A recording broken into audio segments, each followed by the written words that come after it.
My name is Emily Carter, and I am 32 years old now, but the night that defined my life happened when I had just turned 20. I can still feel the sting of leather against my skin, as if it happened yesterday. The sound of the belt cutting through the air, the snap when it struck my back, the way my knees gave out and the floor rose up to meet me. It was not an accident. It was not a moment of discipline gone too far. It was an assault carried out by my own brother Mark. And while I crumpled on the floor, gasping for breath, begging for the pain to stop, my mother stood only a few feet away, watching with an expression that froze my blood more than the blows ever could. Instead of rushing to protect me, she crossed her arms and muttered words that seared into my memory forever. "Be grateful we feed you." That sentence carved itself into my soul deeper than any bruise ever could. People imagine that abuse begins with a single act of violence, but in my house, the violence was just the final form of control that had been creeping for years. I had tried to resist in small ways, hiding my dreams in notebooks, slipping into the library for a few moments of freedom, daring to imagine a life beyond the Carter household. Mark hated those dreams. He saw them as threats to the power he held over me, power he had inherited from our mother. And that night, when I dared to tell them I wanted to apply for college in another city, the fragile mask of family cracked apart. It was late past midnight when the argument erupted into something darker. I had been studying in my room, surrounded by scattered papers and a half-finished application form. Mark barged in with eyes blazing and fists clenched. He grabbed my notebook, read a few lines, and tore the pages in half. "You think you are better than us?" he spat. "You think you can leave this family and survive on your own?" I shouted back, for the first time, my voice trembling yet firm. I said I deserved a chance, that Dad would have wanted me to pursue education, that I could not live under their suffocating control forever. That was when he pulled the belt from his waist. The first strike knocked the breath out of me. The second drove me against the wall. The third and fourth blurred into one long scream as my vision swam. I tried to shield myself with my arms, but he was relentless. I remember the smell of leather and sweat, the metallic taste of blood in my mouth, where I had bitten my lip, the way my own voice echoed back to me as if the house itself was swallowing my cries. And then I saw her, my mother Linda. She was leaning in the doorway, eyes cold, lips pressed into a thin line. I screamed for her. "Mom, please, help me. Stop him." But she did not move. She tilted her head slightly as if I were nothing more than noise disturbing her evening and said quietly but firmly, "Be grateful we feed you." At that moment, something inside me broke.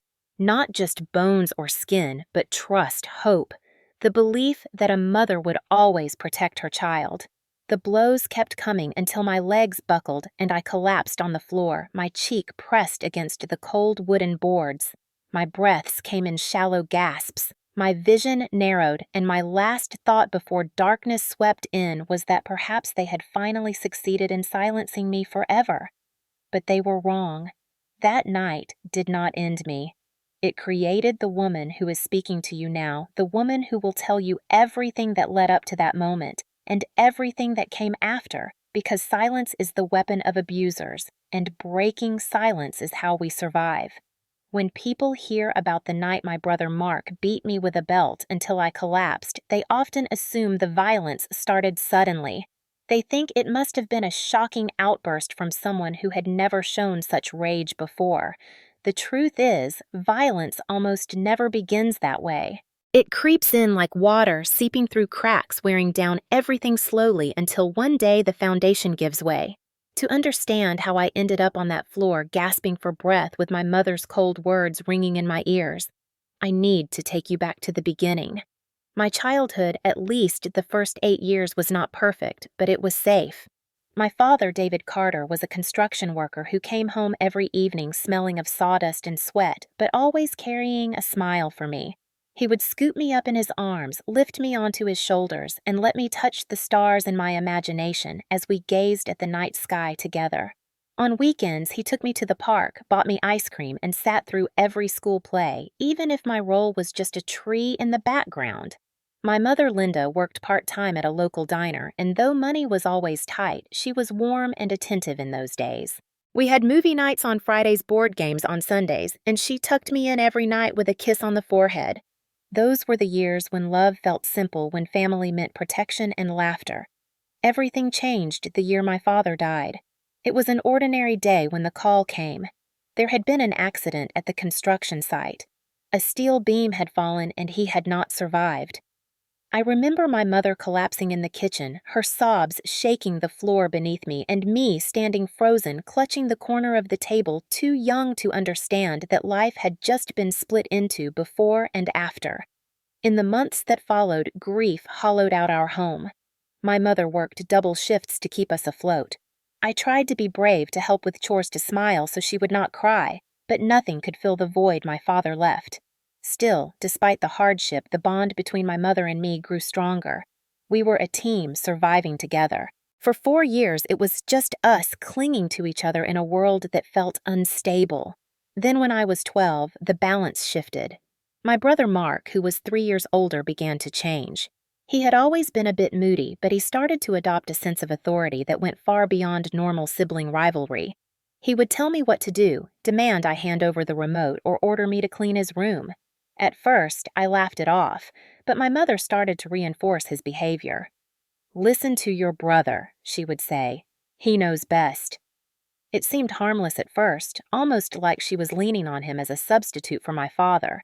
But gradually, Mark grew into the role she handed him, and soon it was no longer play. It was control. By the time I was 13, the house felt different. My mother, exhausted from years of single parenting and still bitter from life's blows, began to change as well. She became obsessed with appearances, with making sure we looked like a respectable family to the outside world. She did not want neighbors or church friends to think we were struggling, so she pressed Mark and me into roles that suited her image. Mark was the strong son, the protector, the man of the house. I was the quiet daughter, the helper, the one who should be grateful for whatever scraps of attention came my way. Linda began to dictate what I could wear, where I could go, who I could see. If I wanted to join a school club, she questioned whether it was worthwhile. If I wanted to spend time with a friend, she interrogated me until the idea of asking again felt exhausting. She monitored my phone, my allowance, and even my expressions at the dinner table. A smile that seemed too broad earned a sharp question. "Why are you so happy?" A sigh too deep invited suspicion. "What is your problem?" And always Mark was there, echoing her words, enforcing her rules. One by one, the freedoms other teenagers took for granted slipped from my hands. By high school, I had learned strategies to cope. I stayed late at the library under the pretense of studying. I joined after-school clubs not because I loved them, but because they gave me extra hours away from the house. When I was home, I kept to my room, headphones and journal open, pouring out words I could not speak aloud. I began writing down everything, every insult, every unreasonable demand, every bruise from a shove too hard when Mark was angry. At the time, I did not think of it as evidence. It was just survival, a way to keep my sanity intact when my own family insisted that my reality was not real. Because that is what gaslighting does. Every time I protested, every time I said this is unfair or this hurts, my mother dismissed me. "You are too sensitive. You are imagining things. You should be grateful for what you have." And when Mark pushed me or grabbed my arm hard enough to leave a mark, she excused him. "He is just stressed. He loves you. You provoke him." I began to believe that maybe it was my fault, that maybe I was the problem. But some small part of me, the part that remembered my father's gentle hands and warm laughter, whispered that this was not how family was supposed to be. That whisper kept me alive. By the time I was 16, the line between discipline and abuse was gone. My mother's words grew sharper, her criticism cutting deeper. She mocked my dreams, told me I would never make it on my own, that I should be thankful anyone tolerated me. Mark followed suit, throwing my books across the room if I studied too late, grabbing my phone and scrolling through my messages, demanding explanations for names he did not recognize. I learned to hide pieces of myself. A smile saved for trusted friends at school, a notebook tucked in the bottom of my bag, a password-protected file on the library computer where I poured out my hopes of escape. That was when the idea of college first became more than a dream. It became a lifeline. I researched scholarships, financial aid, and schools far from home. I told myself if I could just get out, just make it to another city, I could breathe again. But dreams have a way of leaking out even when you try to hide them. One evening when I was 17, Mark found one of my notebooks filled with college essays I had been drafting. He read them aloud in a mocking voice, laughed, and then ripped the pages in half. My mother watched expressionless, and when I begged her to stop him, she said only, "He is trying to keep you grounded." That night, I cried myself to sleep, clutching the torn pages like a lifeline. In those years, the violence was not always physical, but it was constant. It was in the way my mother withheld affection, in the way Mark invaded my privacy, in the way every dream was met with ridicule. I felt like a prisoner in my own home, sentenced to a lifetime of walking on eggshells. And yet, despite everything I kept planning, I kept saving, I kept believing that someday I would break free. What I did not know was that my desire for freedom would ignite the rage that led to that night when the belt came down and I collapsed, and the words, "Be grateful we feed you," sealed the truth of what my family had become. By the time I turned 18, the line between my family and a prison had blurred almost completely. Mark was no longer just my brother, he was my warden, and my mother, Linda, had become his accomplice. The small freedoms I had carved out for myself shrank each year until I felt I was breathing through a straw. He controlled what shows I watched, what friends I spoke to, even how long I spent in the bathroom. If I stayed too long behind a closed door, he would bang until the walls rattled, demanding to know what I was doing. Privacy was not allowed. Independence was treated as betrayal. I became a guest in my own life. When I tried to resist, the punishments were swift. Sometimes it was a slap to the back of the head, sometimes a shove that sent me sprawling, sometimes a cruel laugh paired with a remark that cut deeper than any bruise. "You think you are smart, but you are nothing without us. You think you are strong, but you are weak and pathetic." And always, Linda would reinforce his words, standing by his side like a silent guard. "He is only trying to protect you," she would say. "Be grateful you have a roof and food. Do you know how many kids would love to have what you have?" The gaslighting was constant, a steady drip that eroded my confidence day by day. At school, teachers praised my grades, classmates asked me for help, and for a few hours I felt normal. But the moment I stepped through the front door, the world inverted. Any achievement was twisted into arrogance, any smile into disrespect. When I earned a scholarship for my essays instead of congratulating me, Linda sneered that I was just lucky. Mark snatched the letter from my hands and read it aloud in a mocking tone, then crumpled it and threw it into the trash. "If you think this means you are leaving us, think again." "You belong here," he barked, his face inches from mine. The house itself grew heavier with time. The air seemed thicker. Silence sharper, every sound a potential trigger for his temper. I walked on eggshells, rehearsing answers in my mind before speaking, gauging his moods before deciding if I dared ask a question. I became an expert at anticipation, at predicting what might set him off, yet still I was often wrong. There is no way to win when someone is determined to control you. My coping strategies shifted. I saved every penny from part-time jobs at the library and a small cafe.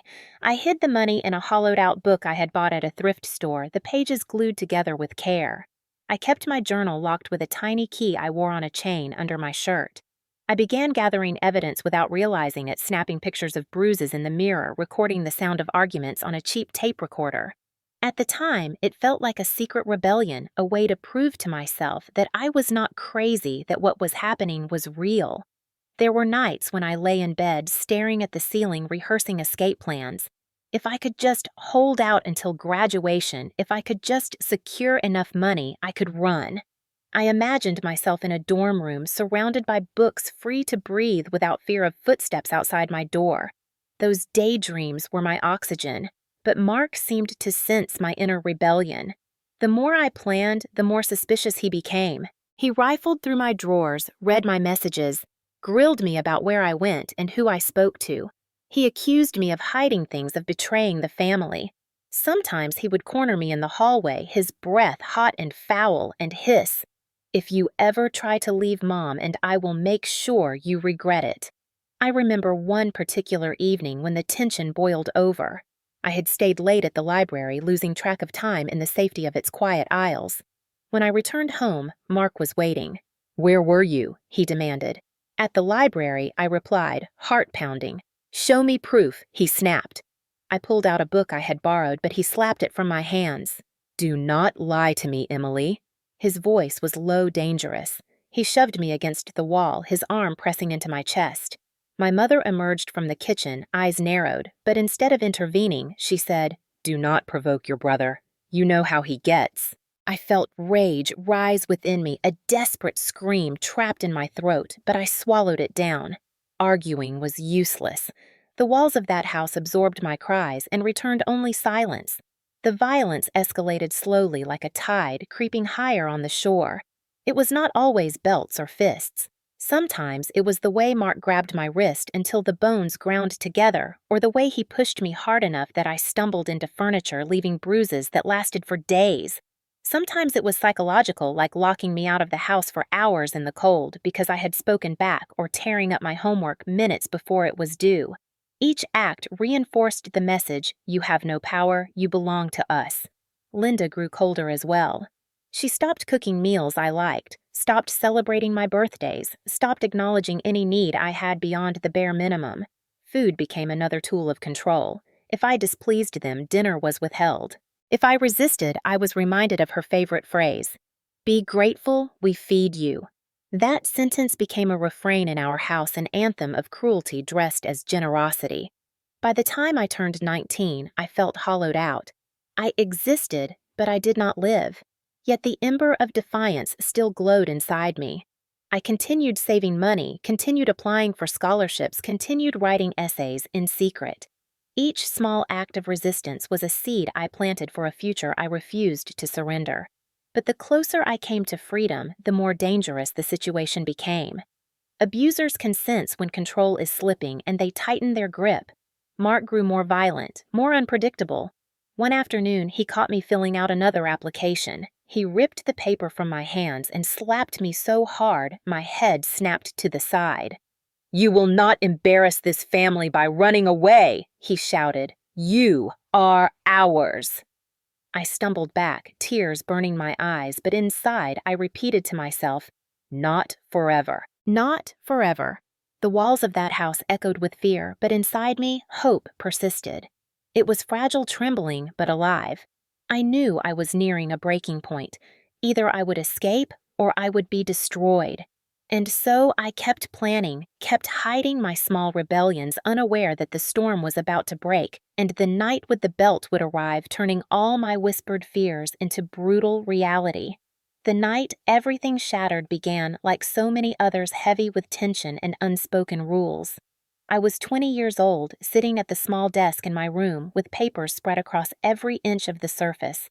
The glow from my lamp cast long shadows across the walls, and in the quiet I allowed myself to imagine that escape was possible. My acceptance letter to a university in another state lay folded beneath my notebook, a secret I had guarded with my life. I was filling out financial forms, heart-pounding with the thrill of possibility, when the door to my room slammed open. Mark stood there, his eyes sharp and bloodshot, the smell of beer clinging to his clothes. He held himself with the arrogance of someone who believed he owned everything in sight, including me. "What are you doing?" he demanded, stepping into the room before I could hide the papers. His hand shot out, snatching the letter from under my notebook. As his eyes scanned the words, his face twisted into something monstrous. "You think you can leave," he hissed. "You think you can walk away from this family." I rose from my chair trembling, but refusing to back down this time. "Yes," I said, my voice shaking but firm. "I deserve a chance at my own life. Dad would have wanted me to go." Mark's expression darkened at the mention of our father. "Do not you dare use him against us," he snarled. Before I could move, his hand shot to his waist and he pulled the belt free in one smooth motion. The sound of the leather sliding through the loops sent a chill through my spine. My stomach knotted with dread, but I stood my ground. "You cannot stop me," I whispered. His laugh was cold. "Watch me." The first strike came without warning. The belt cracked against my shoulder, sending pain radiating down my arm. I gasped, stumbling back, but he advanced with the merciless precision of someone who had been waiting for this moment. Each strike landed harder than the last across my back, my arms, my legs. I tried to block him, but the belt curled around my forearm, leaving angry red welts. I screamed, hoping neighbors might hear, but the walls seemed to swallow my cries. The sting of leather against skin blended into a blur of agony. My breaths came short and ragged as I tried to crawl away, but he followed, swinging again and again. Then in the doorway I saw her, my mother Linda, leaning against the frame with arms crossed. For a heartbeat, I believed she would stop him, that maternal instinct would finally override her cold detachment. "Mom, help me!" I cried, desperation clawing at my throat. But she only tilted her head and delivered words that sliced deeper than the belt. "Be grateful we feed you." My body froze, my heart splintered. The betrayal was worse than the blows. It was confirmation that I was utterly alone. Mark seized the moment, wrapping the belt around his hand for a tighter grip. He swung with renewed fury. I tried to rise to push back, but my legs buckled. My cheek hit the floor, the wooden boards rough against my skin. He yanked me up by the arm, twisting it until I thought the bones would snap. Pain exploded in my shoulder, my scream echoing through the house. "This is what happens when you defy us," he spat. He shoved me against the wall, the back of my head slamming into the plaster so hard my vision blurred. Lights flickered in the corners of my eyes and the room tilted. I clawed at the floor, reaching for my phone that had slid under the bed, but Mark kicked it away. "You do not need anyone else," he growled. "We are all you have." His belt came down again across my ribs, and I felt something crack. The agony stole my breath, leaving only a high-pitched ringing in my ears. I curled into myself, every muscle screaming for relief. The room pulsed with the sound of his ragged breathing, the snap of leather, and my own hoarse cries. Through the haze, I saw my mother still watching, her face blank. She did not flinch. She did not move. She simply stood there as if my suffering were an inconvenience she was forced to witness. "Mom, please," I begged again, my voice breaking. She did not answer. Mark lifted the belt high one final time and brought it down with such force that my body gave out completely. My arms slackened, my legs refused to move, and darkness rushed in like a wave. The last thing I heard before I collapsed was his voice, low and triumphant. "You will never leave." Then silence.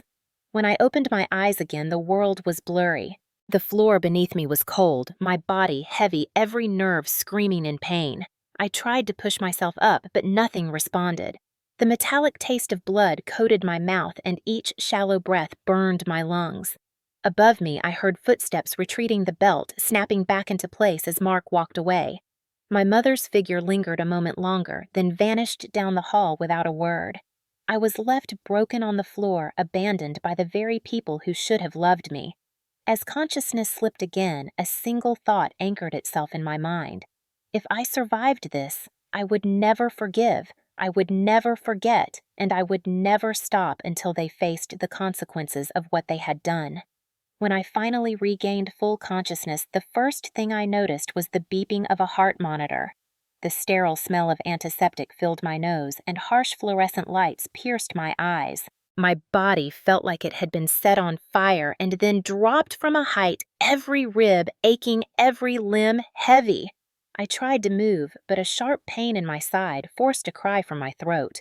A nurse rushed over, her voice calm but firm. "You are safe, Emily. You are in the hospital.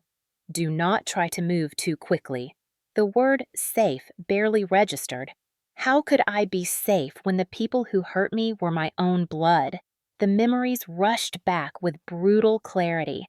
The belt, the floor, my mother's voice telling me to be grateful, my brother's rage. My eyes filled with tears. The nurse squeezed my hand gently. "You have injuries that will take time to heal. 2 cracked ribs, significant bruising, and signs of prior trauma. We have contacted the authorities because we need to ensure your safety." Her words blurred together, but the phrase prior trauma stuck. She had seen the history my family had tried so hard to erase. I turned my head and saw a doctor approaching, clipboard in hand. "Emily, I am Dr. Patel. You were brought here by an ambulance after a neighbor called the police. They heard screaming. Officers found you unconscious and your injuries were severe. You are stable now, but we need to talk about what happened." My chest tightened. Fear and shame fought inside me. For years, I had hidden the truth, convinced that silence was the only way to survive. But now, with machines monitoring my heartbeat and strangers treating wounds my family had inflicted, silence felt like complicity. My lips trembled as I whispered, "My brother did this. He beat me with a belt." My mother watched. Dr. Patel nodded, his expression grave but compassionate. "We will document everything. The police are waiting to take your statement when you are ready. You are not alone in this. Not anymore." When the officers arrived, one of them, Officer Ramirez, spoke gently, as if afraid I might shatter again. "Emily, can you tell us in your own words what happened tonight?" I described it all, my voice faltering but growing steadier as I spoke. The confrontation over my college plans, the first strike of the belt, the relentless beating, the moment my mother uttered those cruel words. The officer's jaw tightened, and he exchanged a look with his partner. "We have taken your brother into custody," he said. "Your mother is also under investigation. There is strong evidence of long-term abuse." My breath caught.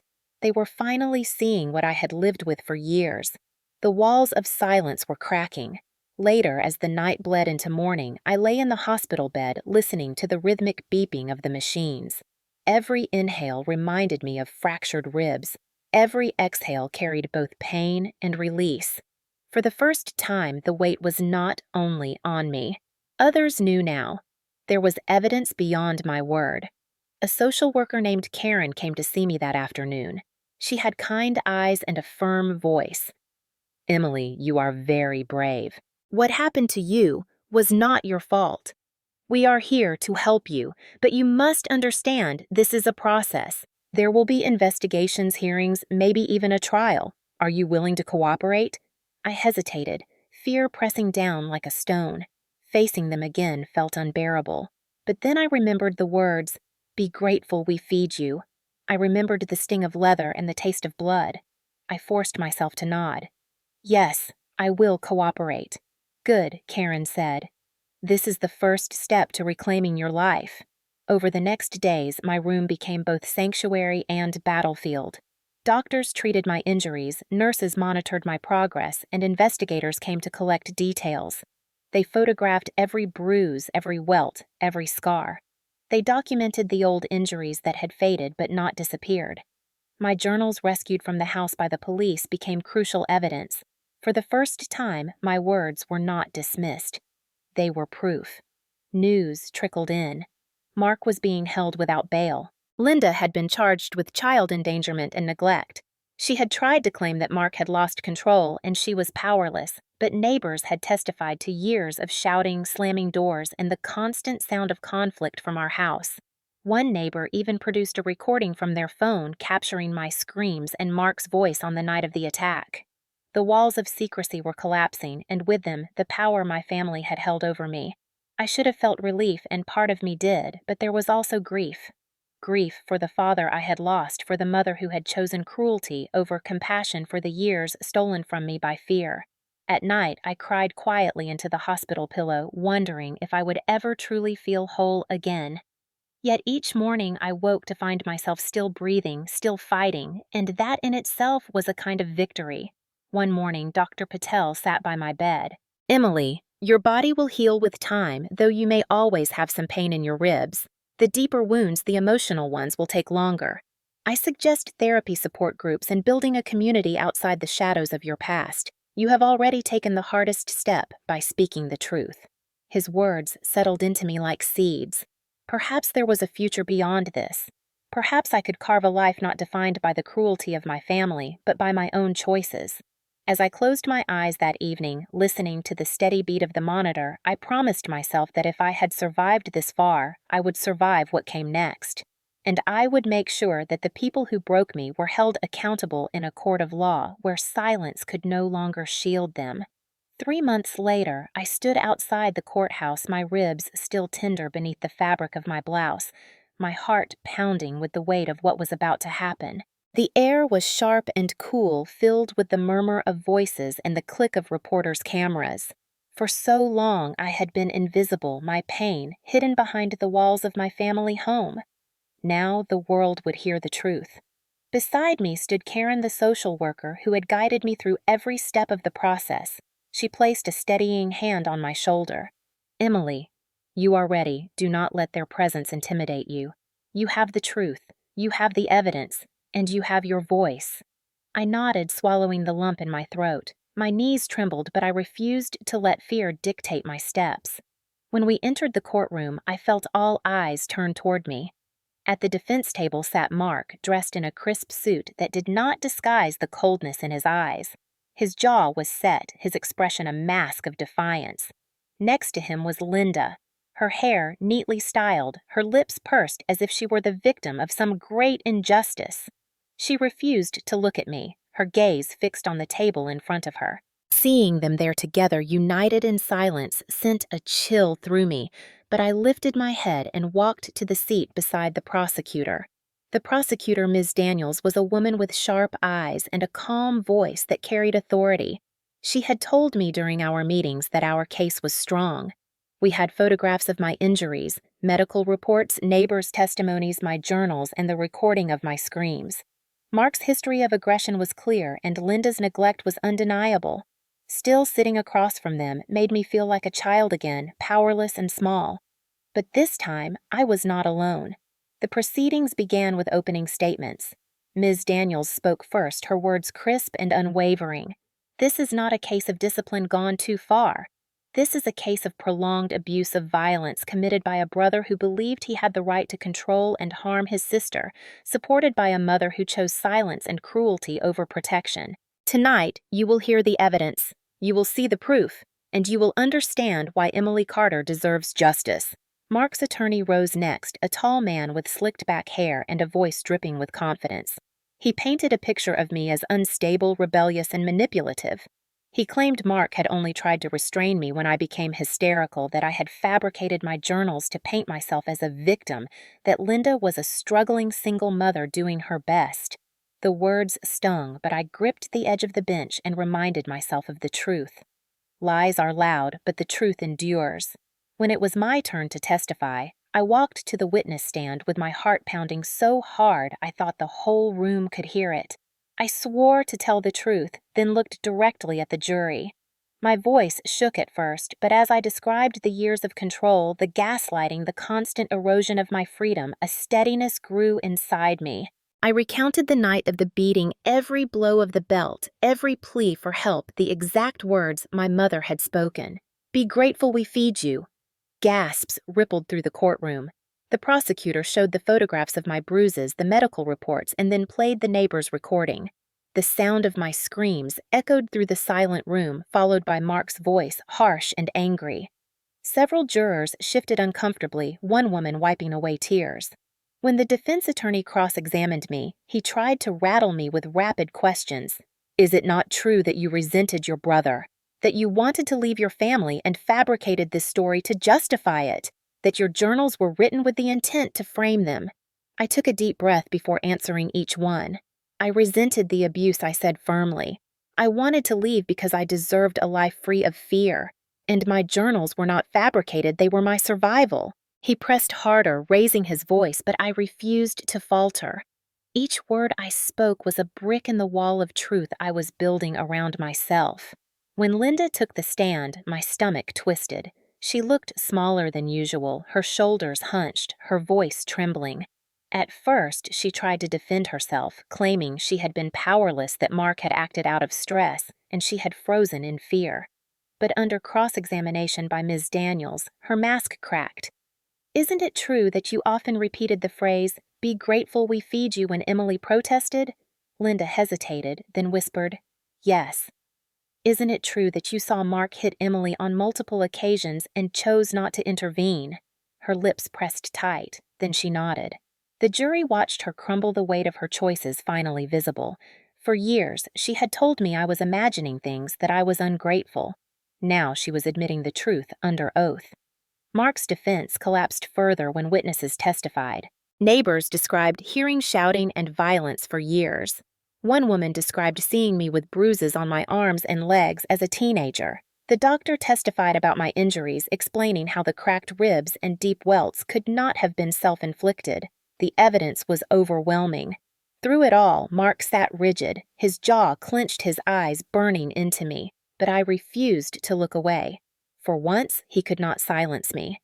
The trial lasted a week, but each day felt like a lifetime. When closing arguments were given, Ms. Daniels spoke with quiet force. Abuse thrives in silence. Emily Carter broke that silence. She deserves protection, she deserves justice, and she deserves the chance to live without fear. The defense tried to portray Mark as misunderstood Linda as overwhelmed, but the weight of the evidence was undeniable. The jury deliberated for only 3 hours before returning with their verdict. Guilty of aggravated assault, guilty of domestic violence, guilty of child endangerment for Linda. Relief washed over me so strong that my knees nearly buckled. Tears streamed down my face as I clutched Karen's hand. For the first time in my life, the truth had not been buried, it had been acknowledged. At sentencing 2 weeks later, the judge spoke directly to Mark and Linda. This court has seen many cases of violence, but few as chilling as this, where family bonds were twisted into weapons. Mark Carter, you are sentenced to 12 years in state prison. Linda Carter, you are sentenced to 3 years for child endangerment and will undergo mandatory counseling. As they were led away, Mark glared at me with unrepentant rage, but Linda's eyes dropped to the floor, her shoulders slumping as though she finally understood the weight of her choices. I sat in the courtroom, my body still scarred, my heart still raw, but for the first time I felt free. Justice had been served and silence had lost its power. The day the verdict was read, I walked out of the courthouse into a blinding sun. My skin warm beneath its light, my lungs filling with air that tasted different, freer somehow. The world outside looked the same, but I was not. For the first time in years, the chains of silence were broken, and I could feel the space around me expand, no longer suffocated by fear or secrets. Still, freedom was not the same as peace. In the weeks that followed, I began therapy with Dr. Harris, a woman with silver streaks in her hair and eyes that seemed to hold both sorrow and strength. She listened as I recounted years of bruises and gaslighting, nodding gently, her voice steady. Emily, trauma is not just what happened to you, it is what stays inside you long after. Healing is not about forgetting, it is about reclaiming your story. At first, I resisted, afraid that digging through memories would drown me again. But each session became a space where I could untangle knots tied tight by fear. I wrote assignments she gave me describing moments of pain, but also moments of resilience. I remembered how I had hidden journals, how I had whispered the truth into their pages when no one else believed me. She reminded me those words were proof that even then I refused to disappear. Nights were still hard. I woke with the phantom sting of leather across my skin, with the echo of my mother's voice telling me to be grateful. But I began to fight back against the memories. Instead of hiding under the covers, I lit a candle, opened my journal, and wrote affirmations of survival. I am more than what was done to me. I deserve love. I deserve safety. Slowly, the nightmares lost some of their power. Karen helped me find a support group for survivors of family abuse. Walking into that room for the first time, I felt exposed, but when I saw the faces of others who carried similar scars, I felt less alone. We shared stories, tears, even laughter. There was power in being seen without judgment. One woman said our abusers tried to make us believe we were nothing, but here we are proving them wrong every day. Her words echoed in my heart. My body, too, needed healing. Physical therapy helped me regain strength in my ribs and back. Each stretch, each careful breath felt like reclaiming territory once stolen. The therapist encouraged me to celebrate progress. Today, you lifted your arm higher. Today, you walked further. Small victories added up, teaching me that healing was not a single leap, but 1,000 steps forward. Beyond therapy, I began rebuilding a life that felt like my own. I enrolled in community college, choosing courses in psychology and creative writing. Learning about the mind helped me understand my own scars, while writing gave me a way to transform pain into expression.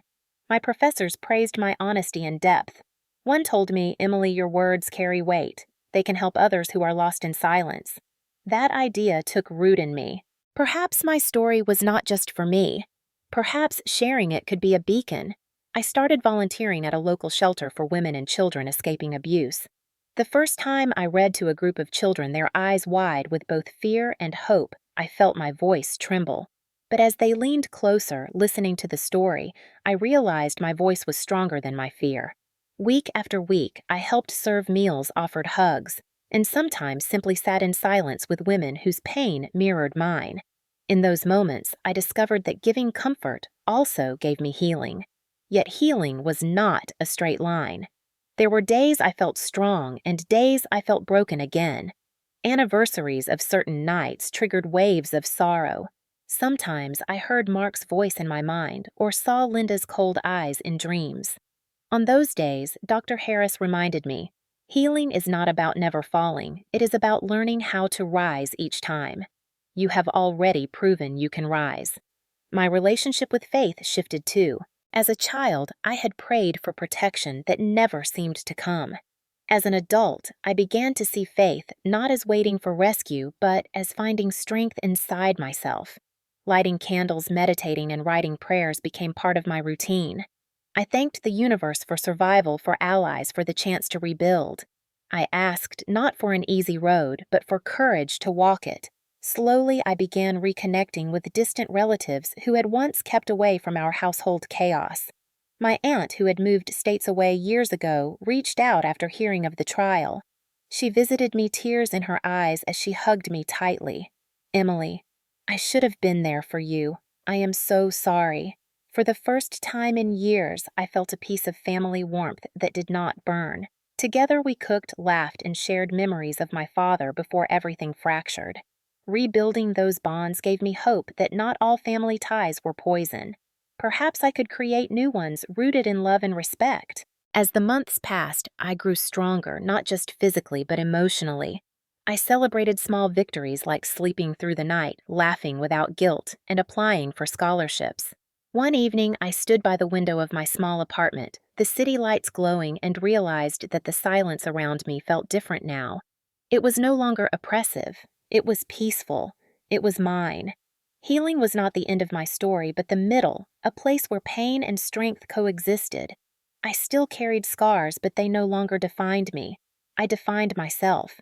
And I knew one day when I was ready, I would share my story not just in courtrooms or support groups, but with the wider world. Because silence had nearly destroyed me, and breaking it had saved me.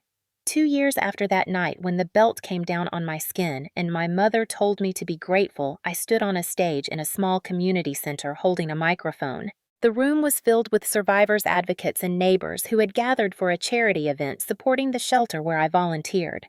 My palms were damp with nerves, but when I looked out and saw the expectant faces, I felt something stir inside me. For so long, my voice had been silenced, but now people wanted to hear it. I took a deep breath and began. My name is Emily Carter, and for years my home was not a place of safety, but a place of pain. My brother beat me. My mother ignored my cries. They told me to be grateful while they tore me down. But tonight, I am standing here alive, free, and unashamed. The room was silent as I shared my journey from the nights of bruises to the day of justice, from therapy to healing. I spoke about the journals I had hidden, about the moment I collapsed on the floor, about the trial where I faced my abusers and watched the truth finally pierce the walls of denial. When I finished, the audience rose to their feet, applause echoing like thunder. Some people were crying, others cheering, but all of them were acknowledging me not as a victim, but as a survivor. That night, I realized that my story could light the path for others still trapped in silence. The community center later asked me to lead writing workshops for survivors, teaching them how to turn their pain into words that could set them free. Watching their pens move across paper, seeing the relief in their eyes filled me with purpose. Each story was a declaration of existence, a refusal to be erased. Outside the shelter, I pursued my education with determination. With scholarships and part-time jobs, I earned a degree in social work. It was not easy balancing classes, work, and recovery, but every exam I passed felt like reclaiming another piece of the life my family tried to steal. On graduation day, as I walked across the stage, I imagined Linda and Mark sitting in a prison cell, their worlds shrinking while mine expanded. The contrast filled me with a quiet satisfaction. Justice had not only punished them, it had opened doors for me. But resolution did not come only from achievements. It came from small moments too, like cooking dinner in my apartment without flinching at the sound of metal utensils, or laughing with friends without fearing that joy would be punished. Resolution was learning to trust again, to let people close without expecting betrayal. It was not easy, but each friendship I built, each bond that grew, showed me that love could exist without control, without fear. Sometimes I wondered about Linda. I heard she was released after serving part of her sentence and had entered counseling. A part of me still ached for the mother I wished I had, but I no longer craved her approval. Whether she changed or not was her journey. Mine was to live freely, to continue healing, to keep helping others. As for Mark, I knew he would remain behind bars for years. The thought of him still unsettled me, but his power over me was gone. He could no longer invade my nights or silence my words. His violence had been exposed to the world, and I had survived it. That was my victory. One evening, sitting by my window with a cup of tea, I reflected on how far I had come. The girl who once cowered under the belt was gone. In her place stood a woman who had faced the worst and refused to break. I understood now that resolution was not about forgetting, it was about transformation. My scars were still there, but they had become part of a larger story, one of survival, strength, and renewal. As the city lights flickered outside, I closed my journal with a final entry. Silence nearly destroyed me. Speaking saved me. And now my voice belongs not just to me, but to every person still waiting in the dark for someone to tell them that survival is possible. With that thought, I turned off the light and let the quiet of the night wrap around me, no longer a prison, but a sanctuary. For the first time, the silence was gentle, and it was mine.